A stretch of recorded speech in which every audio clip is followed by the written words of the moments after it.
Hey friends, if you wish to create a shortcut to open Google Chrome in incognito mode, then please watch this video. Now we already have the shortcut for Google Chrome.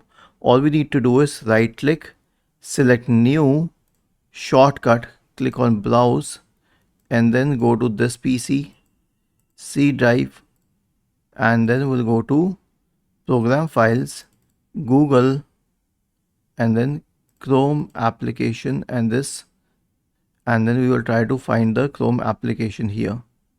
Okay, it's called Chrome PWA launcher. Is this the one? Yes, it is the one.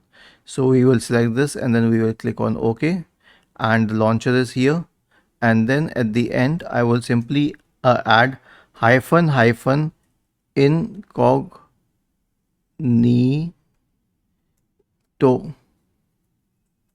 Okay, and then I'll click on next, and then I'll click on finish, and this has been launched here.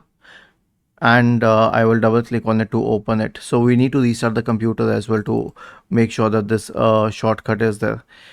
Was this helpful? If yes, then please subscribe to the channel, and if not, then let us know in the comment section of the video on how we could help you further. Thank you for watching this video and have a nice day.